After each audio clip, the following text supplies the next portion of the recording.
South African singer and actress Kelly Kumalo is no stranger to the tabloids. With a trail of controversial lovers and drug-fueled past, Kelly has faced all the drama with her head held high. In this exclusive, no questions barred interview, we're sitting down with the superstar to get behind the story of Kelly Kumalo. You had like a very wholesome image. I mean, how do you stray from that to what ended up being? Dude, I'd go to church high.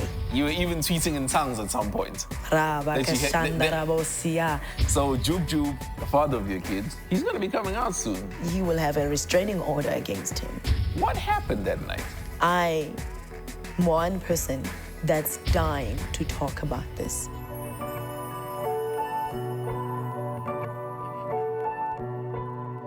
Over the last decade, we've seen a triumph over adversity. We've witnessed the ups and downs, trials and tribulations. But the one thing that remains unshaken about this woman has to be her voice. So, ladies and gentlemen, joined on the hot seats by the one and only Kelly Kumalo. How's it going, ma'am? I'm great. You didn't tell me it was a hot seat. Well, it's not really hot, but we'll make it hot just because you're on it. Oh, great. I'm good, man. How are you? I'm well. Why do you look nervous? I'm not. I'm never nervous about anything except before I go on stage. It's so weird because when I first heard about you before I met you, for some reason I just assumed you were from KZN. I am from KZN. But I thought you grew up there. I grew up there. Really? Yeah. Then what's the story about you growing up in the East Rand? I spent some time in KZN, like 5 to 6 years. Yeah. During primary school. So then moved here in 1997. So. Oh, that's not bad then. So it's not bad. So half of my life in KZN and half of my life in Spirit View. And did you ever think you'd get into entertainment? I've always known. That's one thing that I've always known. I mean, I've always known that I wanted to be a musician because I knew I had a talent from a very young age. So I knew, I admired Whitney Houston in those times, and I really wanted to be the next Whitney Houston. And do you always find it surprising when people actually realize that you've got a strong voice? I've shocked a lot of people. I think maybe the way that I was positioned when I dropped my first album, my music was very poppy. I was never really positioned as a soulful singer, which is who I am. So it took time for people to warm up or to even recognize the talent in me. So it's okay. I'm partly to be blamed for it.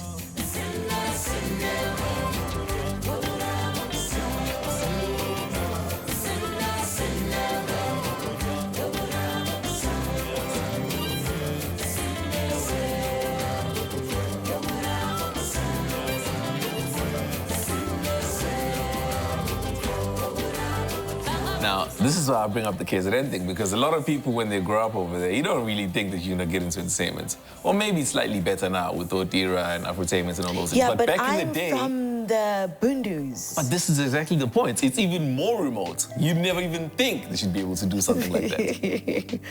Well, I guess if you have a dream, you never, you don't even think about where you are and where you're from. You just want what you want, which is what I've always believed, that I wanted to be a musician, not just a musician, but a very well-known, successful musician. The first time I met you was in Fresh's studio. He was still at YFM at the time, doing the breakfast show. Yeah. You just dropped, I think, your first single. The album wasn't out yet, if I'm not mistaken. You had a very wholesome image. They knew you were a virgin, for example.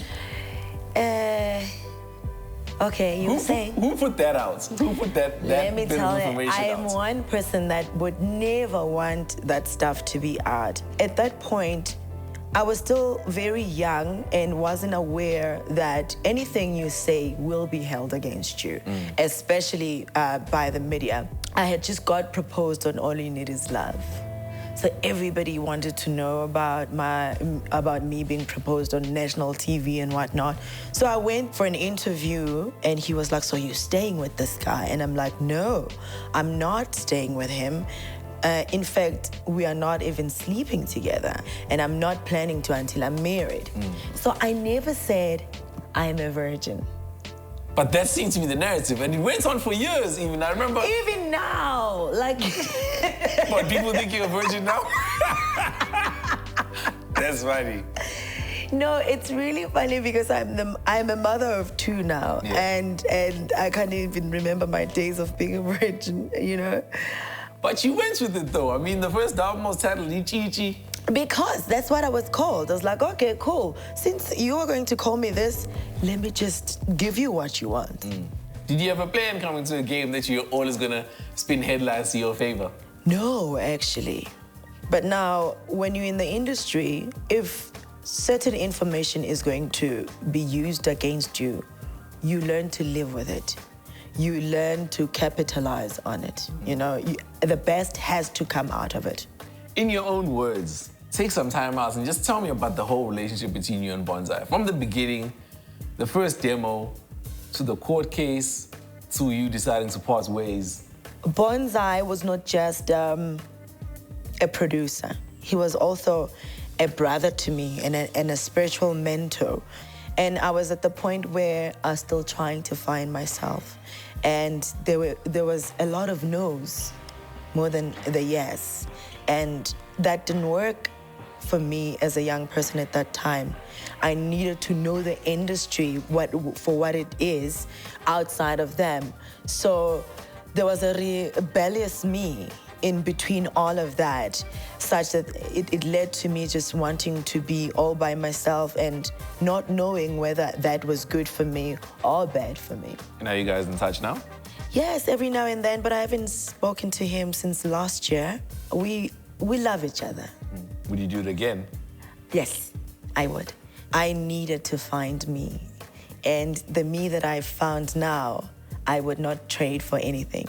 I can't be boxed. I'm not a person to live in a box. I suffocate.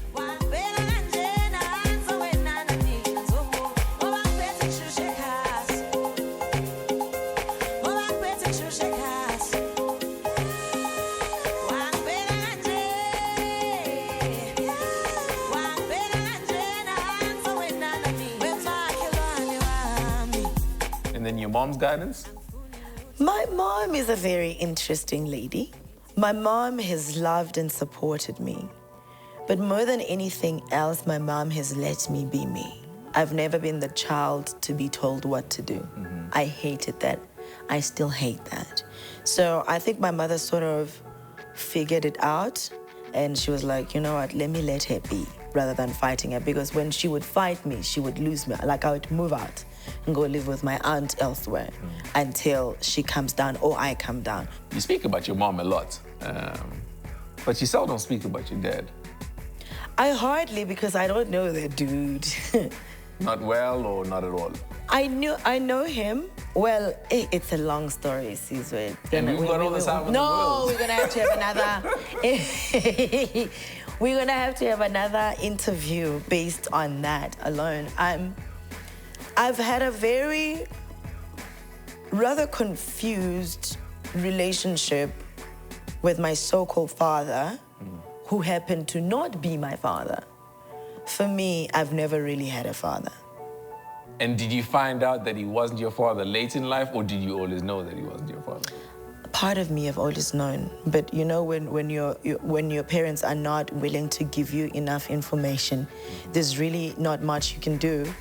I mean, I've asked my mother about it, but we never really, you know, got to get to answers without disagreements. And I guess that's some of the things that led to the rift that you and your mom had. We had a push and pull type of a relationship. It's only now that I've learned to just let go and just love her and understand that no parent would want to hurt their child intentionally. I mean, we go through situations and we just learn to live with them. When I'm in love, there's no telling how far I would go. The higher you go, the lonelier it gets. I just became so hooked in drugs and I forgot about everything. I was a shadow of myself at that time. You were even tweeting in tongues at some point. Dude, I'd go to church high.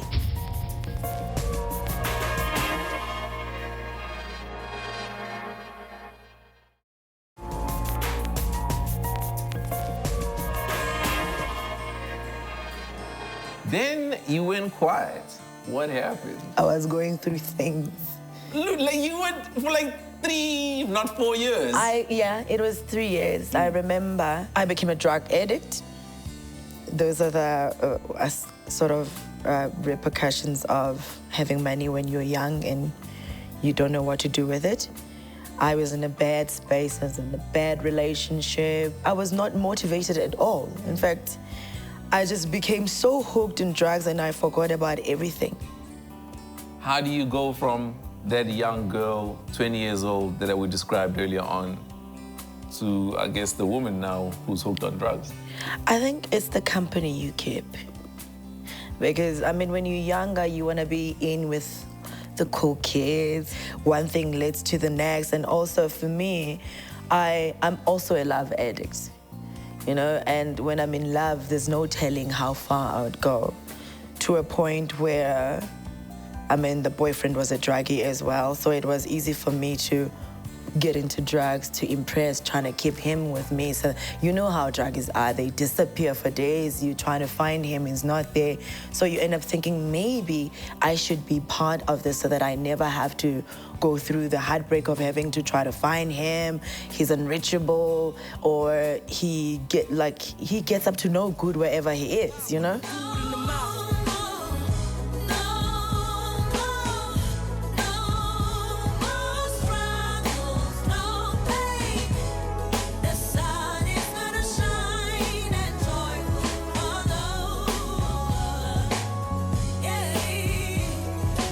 Do you ever feel isolated, lonely?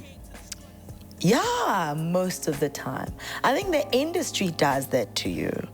The higher you go, the lonelier it gets. Because you're never around most of the time to make friends or to even keep friends. You have no kids, nothing. You come home from a gig, it's just you. It gets very lonely. Parents can always tell when you losing your child, so to speak. She could pick it up because I would not go home as often as I used to, because I would want to hide the person that I was becoming. And surely Bonsai would report back to her as the guy. I had left Bonsai already. So for me, I really let go of everyone that would know that something's wrong with me. And then what about you specifically? Where in your life would you say you realized, okay, things aren't going as I wanted to now? When I started missing shoots and I would get to shows late, and I was not strong enough to be on stage, and my craft requires a lot of energy, which I did not have at that time. That's when I knew things were not going well. Was this an emotional thing or the drugs? Or... It was everything. It was an emotional thing, the drugs, and as well as being in an abusive relationship with a partner that's constantly cheating on you, abusing you physically and emotionally. So for me, I was a shadow of myself at that time.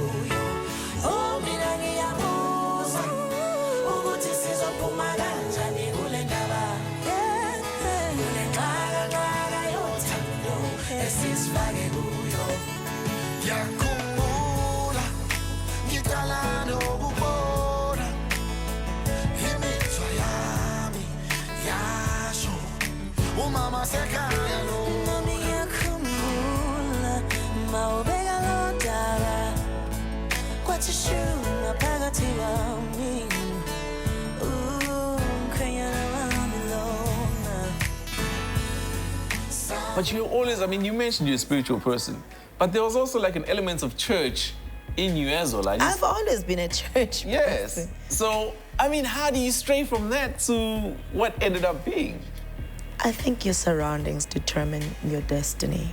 I mean, I've seen that in my life where I've surrounded myself with wrong people, and I really ended up in a wrong place. Yeah. And during that time, do you still have faith in God or not really? Dude, I'd go to church high. Really? I know.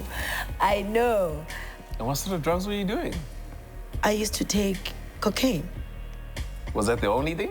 No, it was the only thing. It's the only thing I knew. I mean, Caesar, look at it this way. This is a church girl who grew up in church, was raised by a very religious family, and I knew nothing. I never really even thought drugs were real until I got to really see them. So it's the only thing that I've ever known. How much would you say you wasted just on that habit alone? No, I wasted quite a lot, eh? I wasted quite a lot of money. I mean, I would fall behind with my payments, like my house payments, and I lost a house due to that. And this is when you had a music career and an acting career? Yeah. I was bowling. I was really bowling, and for me, I did not see it happening, and yet it was happening. Yeah. Maybe you knew you could act, but I certainly didn't when I first saw you. I didn't. I always thought you were a singer. Then Rhythm City comes along. I was just trying it out, to be quite honest. I was like, okay, that seems cool. Let me try it out. Then why did you leave? I was exhausted, for starters. My music career was not where I wanted it to be. I remember when I released an album while I was still acting, it flopped because I wasn't there to promote it. Do you ever miss acting? I do. I mean, if something was to come out, I'd definitely do it, but not permanently. I love my music.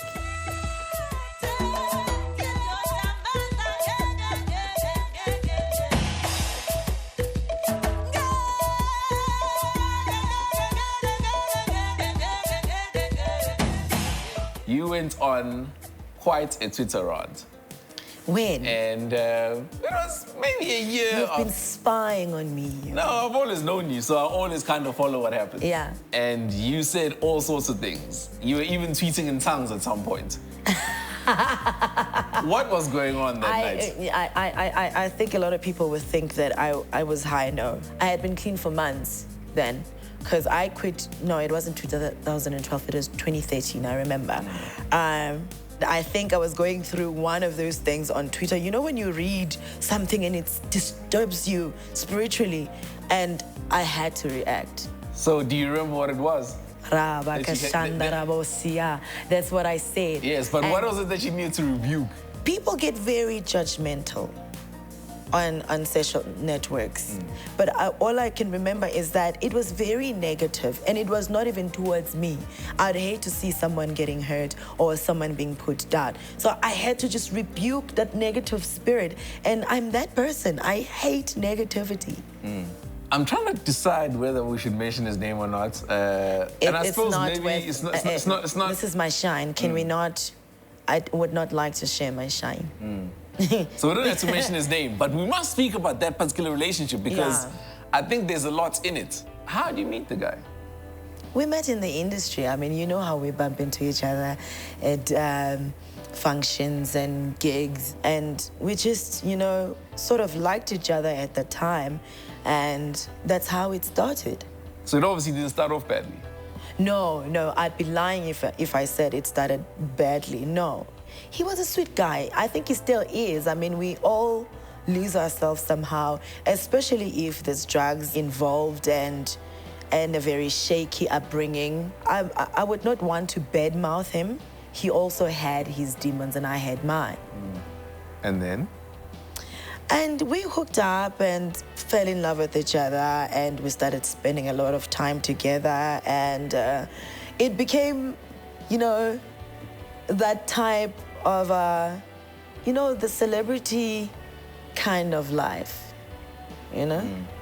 I don't know if you remember this now, trip to Zanzibar. Then it seemed like you were fine. I mean, I couldn't pick up anything, but then again... I was pregnant. What do I know? I don't know any of these things. I was 2 months pregnant when we were in Zanzibar. Of course, I wasn't showing. It was my first child, so I was already going through change.